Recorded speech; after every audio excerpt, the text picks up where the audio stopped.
జగిత్యాల జిల్లా గొల్లపల్లి మండలం కేంద్రంలోని ప్రభుత్వ ఆదర్శ పాఠశాలలో డ్రగ్స్ నిర్మూలనపై విద్యార్థులకు అవగాహన కార్యక్రమాన్ని నిర్వహించారు. గొల్లపల్లి లయన్స్ క్లబ్ ఆధ్వర్యంలో ఏర్పాటు చేశారు. మొదటిగా పాఠశాల నుంచి జగిత్యాల ధర్మారం రహదారిపై విద్యార్థులు డ్రగ్స్ కు వ్యతిరేకంగా నినాదాలు చేస్తూ ర్యాలీ చేపట్టారు. అనంతరం పాఠశాల ఆవరణలో ఏర్పాటు చేసిన కార్యక్రమానికి ముఖ్య అతిథిగా జగిత్యాల డీఎస్పీ కె పురుషోత్తం రెడ్డి హాజరై విద్యార్థులకు పలు సూచనలు, డ్రగ్స్ వాడకం వల్ల కలిగే అనర్థాలపై అవగాహన కల్పించారు.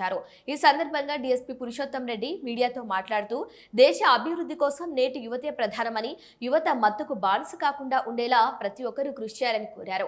మత్తు పదార్థాల వాడకంతో జరిగే పర్యావాసాలపై ప్రతి ఒక్కరూ అవగాహన కలిగి ఉండి ఇతరులను చైతన్యవంతం చేయాలని సూచించారు. డ్రగ్స్ పై ఎలాంటి సమాచారం ఉన్నా టోల్ ఫ్రీ నెంబర్ ద్వారా తెలియజేయాలని, వివరాలు తెలిపిన వారి పేర్లను గోప్యంగా ఉంచుతామని తెలిపారు. డ్రగ్స్ రహిత సమాజం కోసం ప్రతి ఒక్కరూ తమ వంతు బాధ్యత నిర్వర్తించాలని కోరారు. ముఖ్యంగా మనకు దేశంలో ఈ యొక్క పిల్లలే యువతనే మనకు రేపటి భావి పౌరులు.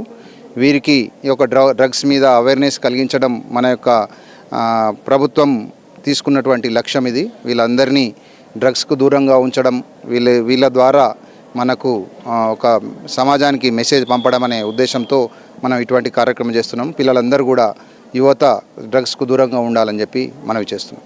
ఈ డ్రగ్స్ మీద మనకు ఆల్రెడీ ఒక toll free number central government కానీ స్టేట్ గవర్నమెంట్ కానీ మనకు టీజీ న్యాప్ ద్వారా మన అందరము ప్రొవైడ్ చేశాము. 1908 నెంబర్ ద్వారా ఎవరైనా వాళ్ళ యొక్క పేర్లు సీక్రెట్గా ఉంచేటట్టుగా మనకు అవకాశం ఉంది. వాళ్ళు పోలీసు వారికి ఈ యొక్క 1908 ద్వారా తెలియజేస్తే వారి యొక్క పేర్లు గోప్యంగా ఉంచి చర్య తీసుకుంటారు.